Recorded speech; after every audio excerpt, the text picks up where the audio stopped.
Hey everybody, I'm Jan Erickson from Stepping Aside, and welcome to As Above, So Below, a rune and tarot divination for Thursday, the 14th day of September 2023. Well, the allergies are acting up, and so I've not been doing well here. I've had to start this a couple of times, and I'm going to just leave what I have here and talk about it, and hopefully I'll get through it without having to start over again. Anyway, I think maybe I should have a little tea. I hope you all are doing well. I don't know why, but sometimes this time of year allergies act up for me, and I'm not sure why. Maybe the molds or something, from the garden are starting to, if you're out there harvesting, you might pick up some of that. I don't know.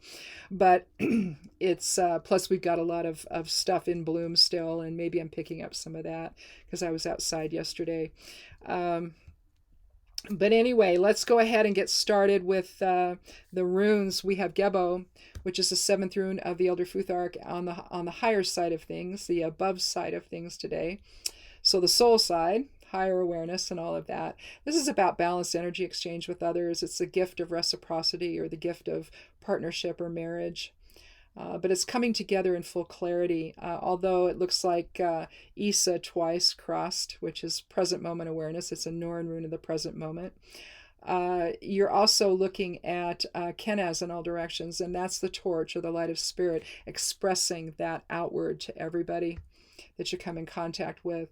And then a form of Gebo, it's really about harmony and balance with other people, creating that balance with others. Now, on the lower side of things, on the below side of things, we again have Carcer. Now, Carcer we had that on Monday, and then we had it on Monday before on the 4th. So 2 Mondays we had it, and now we have it again. Looks like a little bird cage, doesn't it? But what this is really talking about is self-restriction or self-imprisonment. It's staying within the bubble of your own perceptions and not stepping outside your comfort zone and thinking a different thought or choosing a different path or making a different choice. And so I think that together, maybe it's hard to be integrated with other people for you. If it is, then it's saying that what Gebo is saying is, well, higher awareness is saying you need to do that. We're all one, basically. We're all one in the Creator. And so if the Creator is all that is, then everything we see here is a projection of the Creator's consciousness.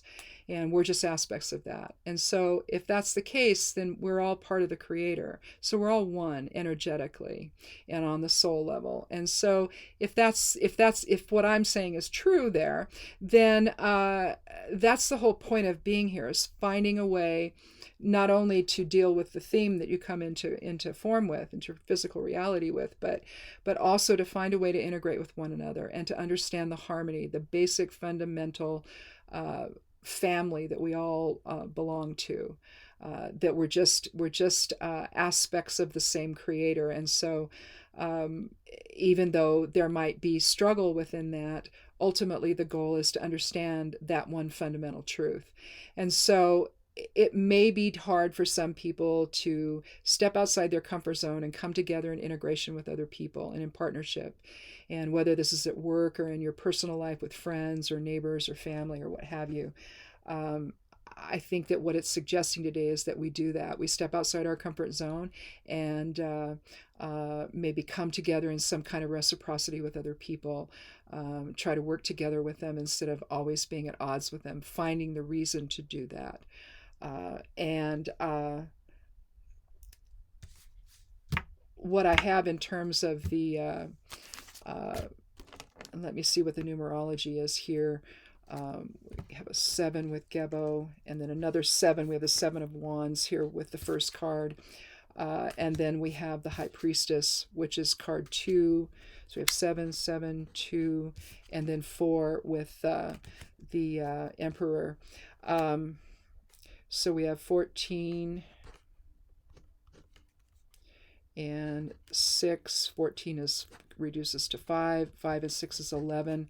Okay, so overall the numerology is going to be 11. Did I do that right? We have 7 with Gebo, 7 with the 7 of Wands, 2 with the High Priestess, and 4. 2 and 4 is 6. So, okay, yes, 11. 11 is a master number for illumination and awakening. And whenever you see the 11, you see 22, which is the cosmic builder, or 33, which is Christ consciousness, those dual numbers coming together like that, it reflects higher awareness. And it's a soul type of experience, the soul force coming in and sort of creating the energy for in this case, illumination and awakening to occur. Now, if with the 7 of wands here, wands reflects the fire element, and so that's vitality, it's healing, it's wellness, it's opportunities, it's the spark of life, the genesis of something new happening.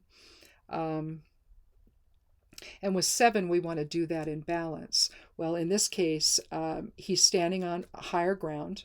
He's got his wand here, and you see 6 others down here on the ground, or coming up from below, we'll say.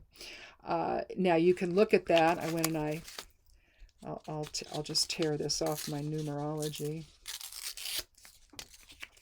To me, 7 represents the scales, and so here would be the guy. And if you were to group these 6 wands into 2 different groups, you would have 2 pans of the scales, each one, right? You let everything come to rest. You let everything settle out so you can get above it all and see the whole picture before making a decision. That's one way. 7's about observations. That's one way to see the 7. And here, I think this is a perfect one for that. He's getting above it all. He's taking a look at what's coming in on him so that he understands the entire picture, but he's also standing his ground. He's asserting himself. He's not necessarily trying to control the situation per se. He's not really controlling them except keeping them at bay, but he's doing that so he can take a look at what's really happening. So, how does this then relate to Gebo and to Karser? Not everybody can stand up for themselves. Not everybody can assert their own position on things. They'll instead sit back, say nothing, remain quiet, and let everybody else make the decisions for them. And what I think that, when that happens, there's no balance, there's no reciprocity within that whole dynamic, within the discussion that's happening. Because your voice isn't necessarily being heard. And without that, how do you really understand the whole picture? Because they don't have your picture, right? So with the 7 of wands then and Gebo, then you want to be able to see the whole picture and be able to understand that your voice matters too, and that you're part of that reciprocal process. You're part of that illumination, that awakening, that is part of the energy of Gebo. Because when you're looking at the runes that make up Gebo, you're looking at Isa and you're looking at Kenaz, and you can see Isa, the Norn rune for the present moment, as aligning in spirit, aligning in that higher consciousness, and then with Geb, or rather with Kenaz, the light of spirit or the torch, you're then expressing that outward to everybody. But in order to do this, especially if this is in fact stepping outside your comfort zone or your little own personal Karser, to assert yourself in a situation like that in a group of people, so that your voice is heard as well, then you have to learn some balance within. You have to balance the masculine and feminine presence within. Masculine is projective energy or active principle. Feminine energy is considered the dark, and it's because it's considered from the womb. It's the great mother giving birth to the universe from that void. That's why it's dark. And basically, it's the receptive presence within. And so you have to balance that. Too receptive, and you don't stand up for yourself. too projective, and maybe you do it in a really pushy, authoritative way that nobody really wants to hear. So there's really no balanced energy exchange happening because maybe you or someone else is pushing that on other people and not really leaving room for the voices of others. And you may be someone who just feels like no one's going to hear me anyway. So you reinforce that, you reinforce the bubble or the carcer experience within yourself, and you don't have that balance between projective and receptive presence. I hate calling it masculine and feminine because everybody gets caught up in the gender of it all, and that's not what it is. You look at the high priestess here, you have the balance between maiden, mother, crone. You see behind her implied the tree of life from the Kabbalah. Again, light and dark within. You have the cross here, which is, let me find it here so I don't, it's right there. So I don't have to redraw it. This is how I see that cross. The vertical axis is spirit informing the physical life, and usually we're down here closer to the ego. Realistically, we should be in the center. We should find that balance. And here you have the feminine or receptive and masculine or projective presence. You're making that balance. And realistically, with a higher awareness anyway, if we knew in other words, if we knew what we were and who we were when we incarnated into form, if we remembered that, then we would strive to be here. And we would know that. And maybe we would come in with that. But then there would be no tension that leads to learning. And so we don't do this, and we're more down here, more ego present instead of spirit presence or higher awareness present. And so that's what you have to do. Whatever is holding you back from standing your ground and stepping outside your comfort zone to say what you want to say, to value the opinions that you have because they're valuable. Now the group may decide to do something other than what you're offering, but that's okay because at least you stood up, you said what you needed to say, and as hard as that might be, and it is. I mean, some people, their voice shakes. It's very, very hard for them to assert themselves, and again, it's an imbalance between the receptive and projective presence within is essentially what it is. Too much receptive and not enough projective. So you see, you need to find that balance, that equilibrium, that gebo in a way. And then when you do, you express yourself with the authority that you have, just by virtue of being you. There's your authority. It's not authority that's conferred on you by anybody else. It's not authority that someone has to give you permission to have. You already have this. And the emperor will express that. The emperor within will express that. You know, he's ready for battle if he has to be, but he's covered up, isn't he? You see the ram's heads. This is a very Aries-oriented card. If you know anybody that's an Aries person, they're very independent. They're very outspoken. They assert themselves quite well. So if they're ill-dignified, they can go too far, obviously. But basically, you're talking about that authority that you already possess, that is not dependent upon anyone else's approval. All right. And sometimes, you know, when we are too self-restrictive and we don't get outside our bubble and we don't assert ourselves the way we need to, it's because we just don't feel that what we have to say has any value or that anybody will even want to hear it. And if you're in a group like that, go find another group because that's not going to work for you. You have a right. You have an inner authority that is just you. You don't need to have permission from anyone to say what you need to say. And if you haven't yet realized that, then you have to think that maybe you're in this bubble of perception that's keeping you from expressing yourself in a way that is important and necessary and vital. Yours, again, your view could be the one that gets everybody on the same page, you see. And by virtue of not saying anything, of not speaking up, then,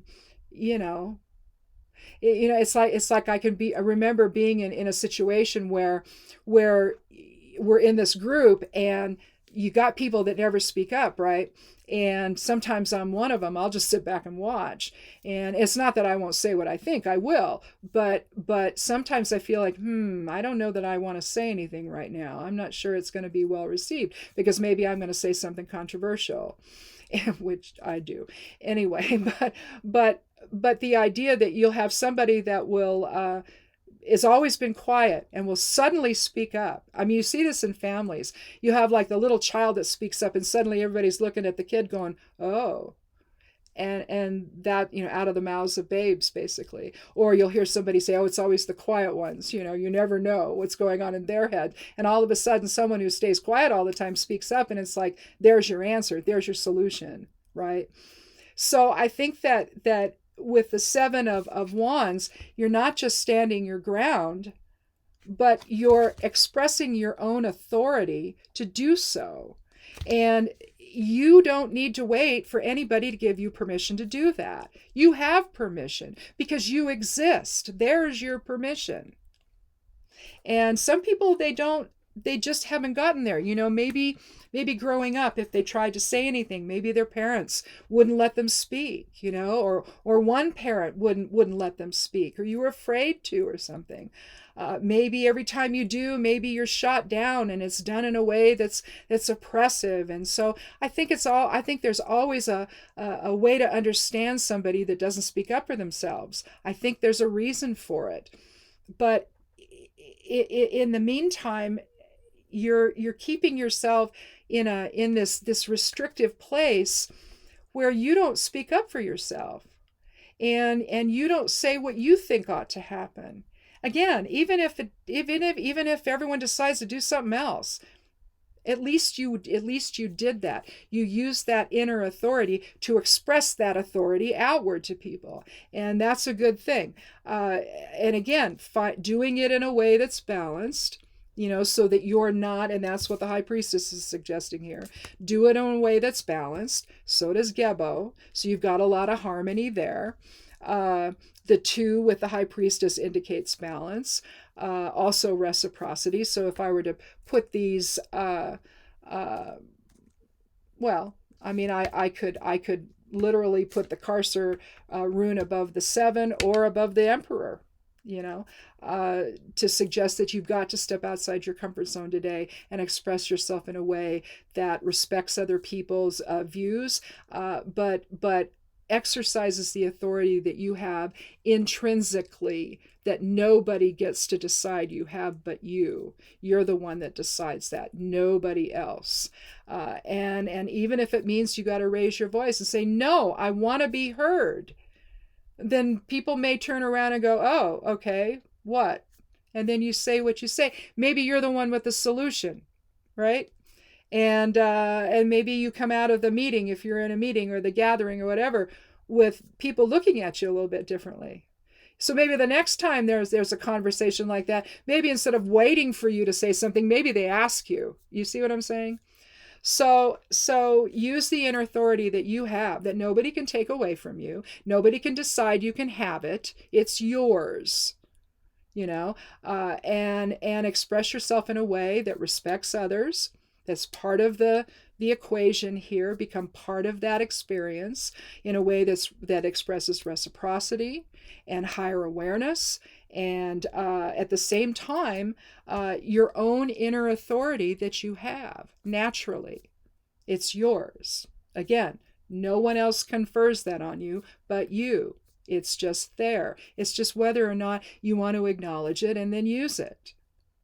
And in a way that preserves the partnership of it all. So it's not that you don't say something that disagrees, it's just how you say it that makes the difference. You can push, or you can say, well, I hear what you're saying, and I agree with this part, but here's what I think. And it makes it makes the bitter pill a little easier to swallow for people whose egos are all running amok and they don't want to listen to anyone else, right?